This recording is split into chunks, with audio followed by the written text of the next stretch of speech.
I think a lot of times people build speech topics into this massive thing in their head. They're like, I don't know what to talk about. It's got to be like something really massively important. And it doesn't. I mean, finding ways to come up with topics from our everyday life. I mean, you don't even have to leave your room to come up with topics. And really a fascinating topic, like, how do they make this cup? Like, what's the origin of plastic? Um, where does the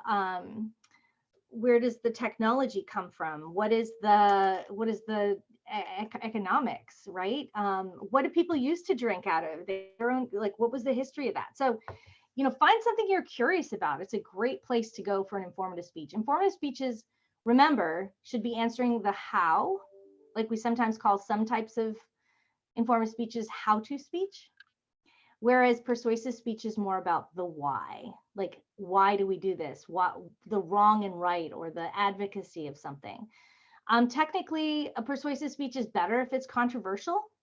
So that's why, a topic like exercise, like Jordan's, like, benefits of exercise, doesn't seem like it should be persuasive because we kind of all agree that exercise is good.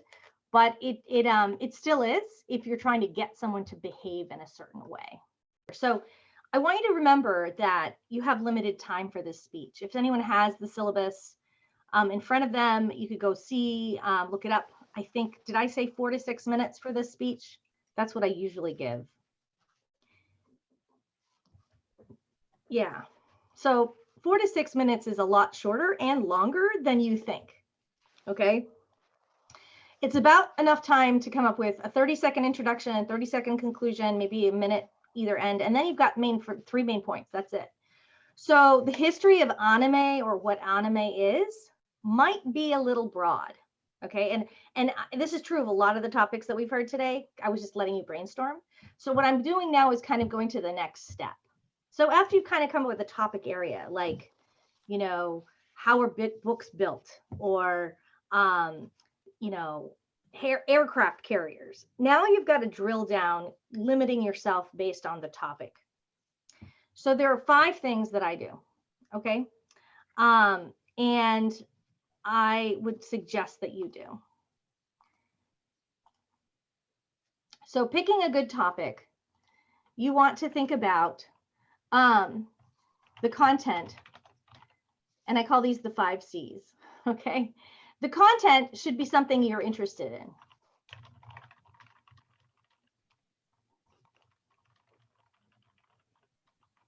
And that we've already covered, right? So that's kind of the brainstorming piece of the topic selection.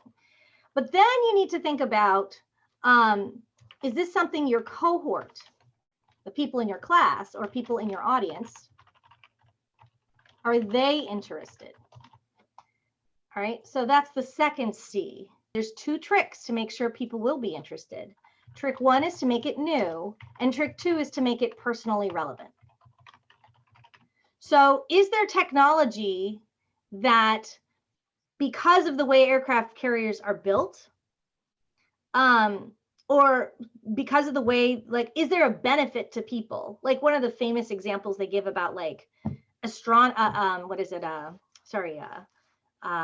NASA, is all this technology goes into NASA.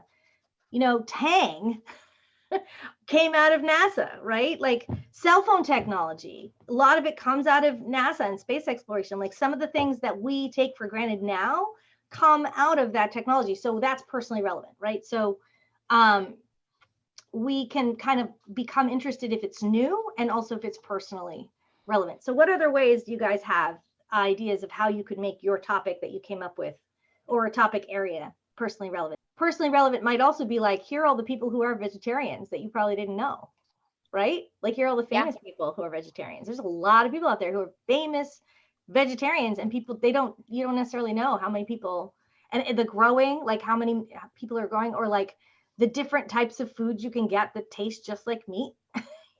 Okay, so the other thing you need to think about is clarity and concise. And those, I'm just coming up with C words. This is just me having C words, right? Be clear and concise. Clear Okay, and just for a mnemonic device, these are things that are 5 things that I came up with that then I said, hey, I'll come up with C words that go with those. So being clear and concise, meaning think about your time limit. So, you know, astronomy is huge, right? It's a very interesting topic, but how do you limit that? Break it down to main points and then focus on one of those, right? You might actually do that. So for example, Louis Armstrong, let's just talk about the Louis Armstrong topic. Life is a long time. It's a lot of things. So you could even just talk about Louis Armstrong's early years, right? You could, if you did Madonna, I would have recommended the student just talk about Madonna's influence on the 80s. You can limit it by time frame or by topic, even like you could say Louis Armstrong's influence on modern rap. Okay, I mean, that may sound like a stretch, but actually you might find something. I learned this role when I was in middle school, and I was supposed to give write a paper, because brainstorming for speeches is very similar to brainstorming for papers. And I had to write a paper for World War I. Okay, now I'm slightly a pacifist. I have no interest in war. I think aircraft carriers are fascinating, but that's about as far as I'll get. Like, I'm not really into like war stuff. So I was like, I don't want to really write about World War I. But what I did look at was I looked at the poetry of World War I, because I am interested, even though I'm not a huge poetry person, but I was fascinated to find out that soldiers wrote a ton of poetry during World War I. And there are a lot of really fascinating poetry because back then, you know, PTSD was even more taboo than it is today. Like, you know, shell-shocked, soldiers came back shell-shocked, and it was PTSD, but they didn't call it that then. And there was a lot of like kind of taboo against men, you know, war is horrifying, right? So of course they're going to have these responses. So they would often channel it into poetry, and there's volumes of poetry written in World War I. So I wrote my paper on that, and it was really interesting because my teacher was like, honestly, I got to tell you, like, it was one of the smartest moves I made, because an 8-page paper in 8th grade was a long paper, and I could make like half of it just be poetry excerpts. So it was really only a 4-page paper. But I remember getting a 98, mostly, I think, because it was such an unusual topic, and the teacher was so sick of hearing speeches, or not speeches, in his case, papers. He was so sick of reading papers about the same old, you know, battles and whatever. And this was so interesting that he actually told the class, he's like, this is great. I want you guys to think about unusual topics. And I'm thinking, yeah, because you're like seriously close to retirement and 35 years of papers on World War I, you're sick of that.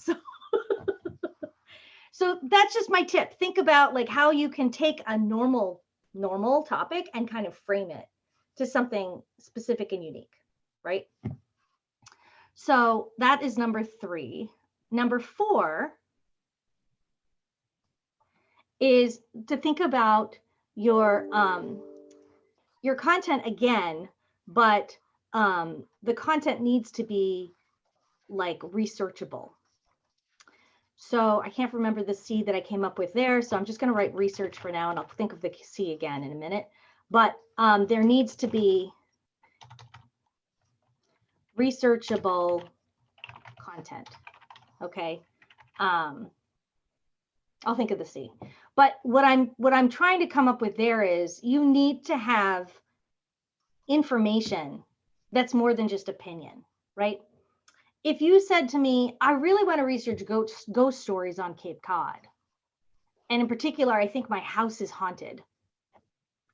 Very interesting topic, but I'd go, well, how much resources are you going to find? Thinking about like what content should be in terms of research, you're going to be thinking about interviews, you're going to be thinking about magazines, you can talk about movies, you can talk about statistics, interviews, like I said, any of those kinds of things, direct observation, all of that is great sources, but it needs to be something beyond just your own personal opinion.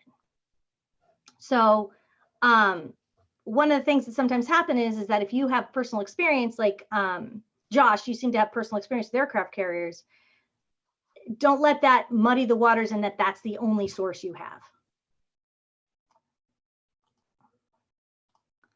I'm going to say concrete content, meaning you have specific research or sources in mind.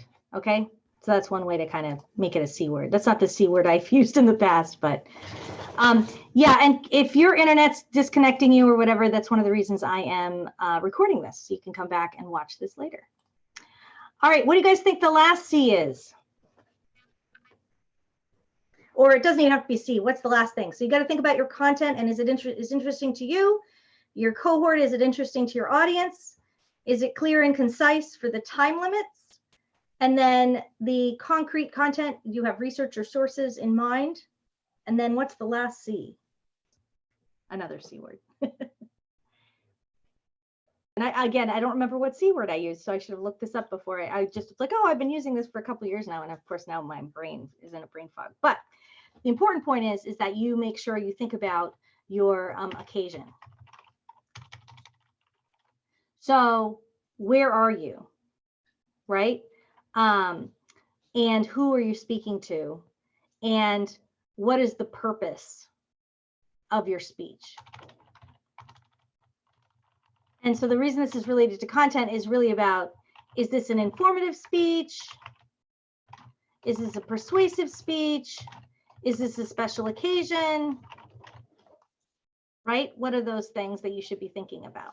I'll think of what that C word is. I'll just share a couple of things. First, I found my notes from what I was trying to reconstruct in my brain. And here are the 5 criteria. It was context was the final C that I was looking for. So content, do you care? Cohort, will the class care? Is it clear and concise or limited? Is the topic appropriate for this time limits? Credibility, is there research and support? And then context, is it appropriate for the situation and an informative speech? One of the things to look at is some speeches that did not pass the topic, appropriateness, okay? So context, this is a classroom. I know we're in Zoom, but it is a classroom.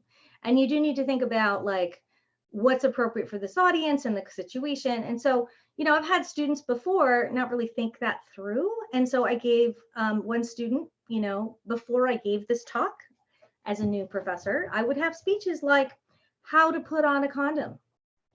You know, no, not a classroom appropriate topic, folks. You know, we're not in sex ed. And yes, it's funny to watch someone put a condom on a banana, but not super appropriate for the classroom. So that's the first thing. Second is like, you know, right now we don't have to worry, we're not face to face, but I've had students bring weapons to school and go, I want to show you how you load a military style gun.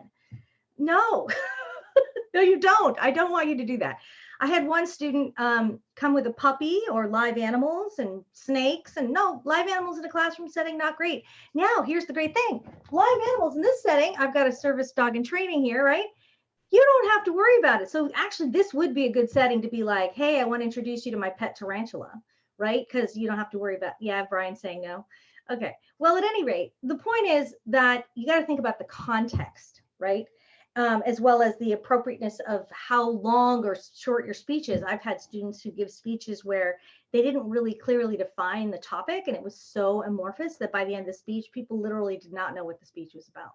So be really clear about focusing your speech. So those are some examples of ones that did not pass the context test. So what I'd like to know is if you can share an idea of a speech that you heard either you're giving that other people are like, yeah, that really just that it passes one of the 5 criteria, right? And then think about how yours passes all 5.